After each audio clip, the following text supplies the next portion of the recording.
Hello everyone, welcome to my YouTube channel D race. Friends, आज हम देखें arithmetic progression. Arithmetic progression को हम एपी भी कहते हैं। और अर्थमेटिक प्रोग्रेशन को समझने के लिए हम एक इधर सीक्वेंस लेंगे, राइट। सीक्वेंस क्या रहेगा? 3, 8, 13, 18, 23। अब देखिए टर्म्स कितने हैं? 1, 2, 3, 4, 5। एक काउंटेबल्स टर्म्स का कोई सीक्वेंस रहा तो इसको हम क्या कहेंगे? Finite sequence. अगर वही ऐसे continue dot dot line dot dot रहेंगे तो इसको हम क्या कहेंगे? Infinite sequence. अब मुझे अर्थमेटिक प्रोग्रेशन को जानना है, ये सीक्वेंस अर्थमेटिक प्रोग्रेशन में है या नहीं, तो हम इसका कॉन्जिक्यूटिव टर्म्स का डिफरेंस देखेंगे। कॉन्जिक्यूटिव टर्म्स किसे कहते हैं? एक टर्म के बाद जो नेक्स्ट टर्म आता है इसको हम कॉन्जिक्यूटिव टर्म कहते हैं। यानी 3, 8, इससे नेक्स्ट 13, 18, 23, राइट। अब इसका कॉन्जिक्यूटिव डिफरेंस क्या है और इसका डिफरेंस क्या है? ऐसे ही बाकी नंबर का डिफरेंस देखेंगे। अगर एक डिफरेंस सेम रहा तो हम इसको क्या कहेंगे कि ये अर्थमेटिक प्रोग्रेशन है। तो इससे पहले हम इस सॉल्व करने से पहले हम इस सीक्वेंस के टर्म्स को नेमिंग करेंगे। फर्स्ट टर्म को हम ए कहेंगे या A1 कहेंगे, सेकेंड टर्म को हम A2 कहेंगे, थर्ड टर्म को हम A3 कहेंगे, फोर्थ टर्म को हम A4 कहेंगे, फिफ्थ टर्म को हम A5 कहेंगे, राइट। अब देखिए ऐसे ही सोन, अगर नेक्स्ट टर्म रहा तो हम इसको A6 कहेंगे। अब मुझे इसका डिफरेंस पता करना है, तो डिफरेंस जो डी से हम डिनोट करते हैं वो क्या है? एक कॉमन डिफरेंस है, कॉमन डिफरेंस है। और ये जो ए है, ये क्या है? फर्स्ट टर्म ऑफ एपी को हम ए कहेंगे, राइट। अब देखिए मुझे यहाँ डिफरेंस पता करना है ये दो फर्स्ट टर्म्स के, right. D is equal to, अब ये डिफरेंस के लिए हम ये 3 - 8 नहीं करेंगे, इसको हम रिवर्स करेंगे। यानी 8 - 3, यानी क्या करें? लिखेंगे हम सबसे पहला A2 - A1 लिखेंगे, राइट। ये आपको याद रखना है, किसी नंबर का हम डिफरेंस देखते हैं तो इसको रिवर्स वे में लेना है, राइट। 8 - 3, 8 - 3 क्या होता है? 5। डिफरेंस क्या आ रहा है? 5 आ रहा है। ये दो टर्म का डिफरेंस क्या है? 5 आ रहा है।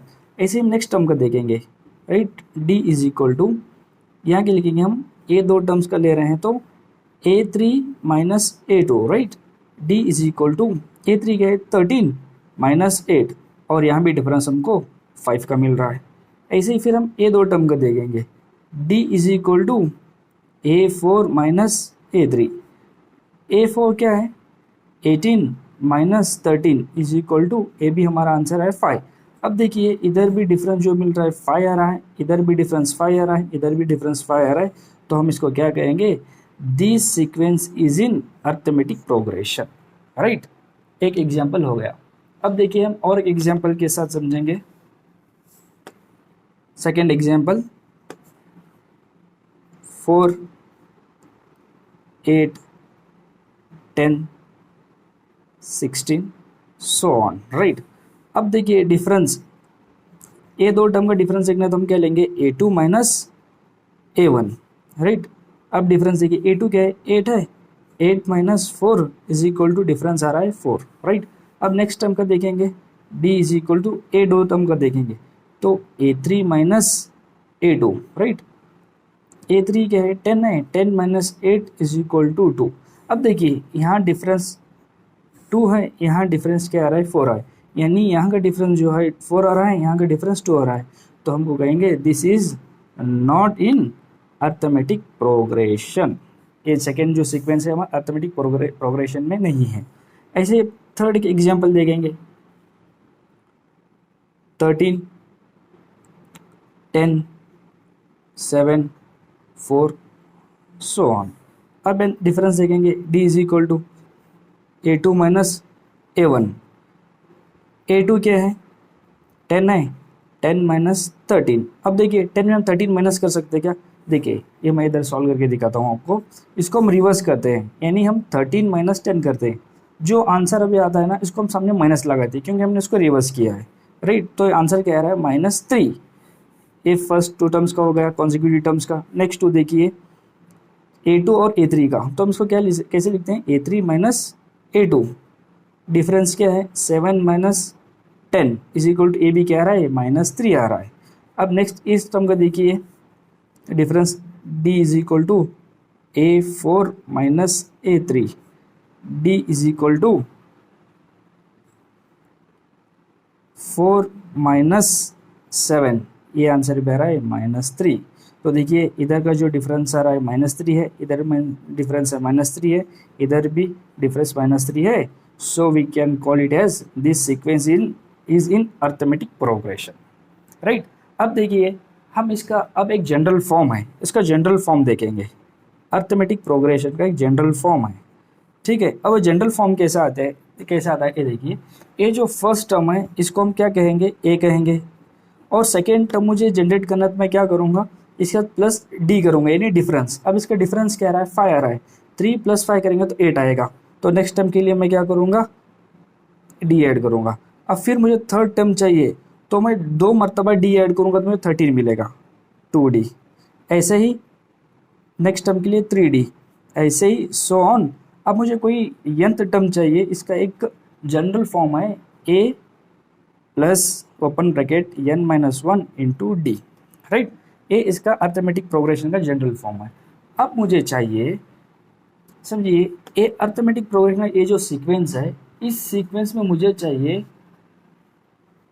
समझिए, A10 की वैल्यू चाहिए। यानी अब देखिए ये फर्स्ट टर्म है, सेकेंड टर्म है, ऐसे 5th 6th 8th 9th 10th। अब मुझे डायरेक्ट 10th प्लेस फाइंड करना है, यानी 10th टर्म फाइंड करना है। तो इसके लिए अब मैं इसको 5 ऐड करूँगा, नेक्स्ट जो टर्म है उसको ऐड करूँगा। ये एक कॉम्प्लिकेटेड मेथड है, तो इसके लिए एक फॉर्मूला है, राइट। अब ये फॉर्मूले से हम देखेंगे। अब मुझे ये फर्स्ट सीक्वेंस का मुझे 10th टर्म फाइंड करना है। इसके लिए हम फॉर्मूला क्या लेंगे, to find the nth term of AP के लिए, nth टर्म एपी के लिए हम एक फॉर्मूला लेंगे, वो क्या है, an is equal to a plus n-1 into d, right.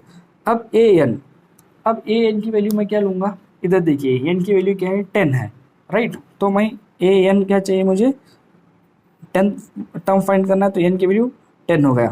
a क्या है, a मैंने ऑलरेडी बता दिया, first term of an AP. अब इधर फर्स्ट टर्म क्या है, इधर देखिए फर्स्ट टर्म क्या है, इस सीक्वेंस का 3 है, और डिफरेंस क्या है, d 5 है। देखिए इधर डिफरेंस 5 है, राइट। अब इसको मैं इधर वैल्यू पुट करूँगा, a की वैल्यू 3 है, प्लस जैसा ऐसा लिख रहा हूँ, ओपन ब्रैकेट, n की वैल्यू इधर 10 है, 10-1 close bracket, difference in d क्या है, 5 है, इंटू के साथ, राइट।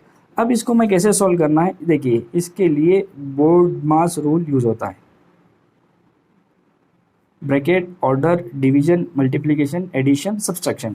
अब ब्रैकेट तो यहाँ है, अब ये ऑर्डर क्या है, अब जैसे कि हम लिखते हैं 2:2, 3:6, ये ऊपर जो 2 और 6 आ रहा है इसको हम पावर, इसे हम कहते हैं ऑर्डर, राइट। अब देखिए A10 की वैल्यू मुझे फाइंड करना है, A3 जैसा वैसा रखेंगे, पहले ब्रैकेट सॉल्व करेंगे, 10-1 9 इंटू 5। अब नेक्स्ट क्या है, ब्रैकेट, ब्रैकेट के बाद ऑर्डर, ऑर्डर के बाद डिवीजन, फिर इसके बाद नेक्स्ट आ रहा है मल्टीप्लिकेशन। फिर हम यहाँ मल्टीप्लिकेशन इसको यूज़ कर लेंगे, right. A10 is equal to 3 plus multiplication 9 into 5 45। अब इसको ऐड करेंगे, A10 is equal to, A10 की वैल्यू क्या हो रही है, A10 की वैल्यू है हमारी 48। A10 की वैल्यू क्या है, 48। nth फॉर्मूला जो हमने फाइंड किया है, ये था हमारा second topic, right. Hope you understood this. अब ऐसे ही हम थर्ड टॉपिक देखेंगे। थर्ड टॉपिक में क्या है, sum of nth term of AP. इसका क्या मतलब होता है, देखिए अब ये फर्स्ट टर्म को लेंगे। अब मुझे क्या चाहिए, ये फर्स्ट टर्म के साथ सेकेंड टर्म को ऐड करना है, सेकेंड के साथ थर्ड, थर्ड के साथ फोर्थ, फोर्थ के साथ फिफ्थ, फिफ्थ के साथ, ऐसे ही करते करते मुझे 10th टर्म तक का एडिशन चाहिए। क्योंकि हमने 10th टर्म यहाँ फाइंड कर लिया है ना, इसलिए मैं 10th टर्म कंसिडर कर रहा हूँ। आप 11 भी ले सकते हैं, 12 भी ले सकते हैं। अब इसके लिए एक फॉर्मूला है, इसके लिए एक फॉर्मूला है, राइट। अब मैं वो दिखाऊंगा आपको, यस n, यानी sum of n term is equal to n divided by 2, okay, open bracket 2a plus n-1 into d close bracket.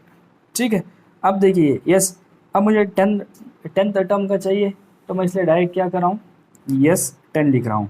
अब एन की वैल्यू क्या है, 10 divided by 2 open bracket 2 a n first term क्या है 3 है plus, और N की value 10 है, वही मैं पुट करूँगा माइनस, जैसे minus 1 into d, sorry difference क्या है 5 है, right. Yes 10 is equal to 2 1 ज़ा 2 5 ज़ा, इसका आंसर आ रहा है 5, और ये ब्रैकेट में देखूंगा 2 3 ज़ा 6 प्लस, अब देखिए ब्रैकेट को सॉल्व करो अपना, तो 10 minus 1 9, 9 into 5, 9 into 5, yes 10 is equal to 5 open bracket 6 plus, क्योंकि मल्टीप्लिकेशन पहला करना है तो 45 आ गया, राइट। अब इधर देखिए, अब इसको नेक्स्ट स्टेप मैं यही करता हूँ, 5 जैसा है वैसा लिख देता हूँ, और इसको ऐड करूँगा 6 प्लस 45 51। अब ये इनका दो का रिलेशन क्या है, मल्टीप्लिकेशन है। अब इसको मल्टीप्लाई करेंगे हम, यस 10 इज इक्वल टू 255। अगर यस 10 की वैल्यू जो हमारी आ रही है वो क्या है 255 है, राइट। अब इधर देखिए, अगर हम इन सारे टर्म्स को ऐड करेंगे टिल 10th, तो हमको वैल्यू जो मिलेगी यस 10 की जो है 255। Hope you got this.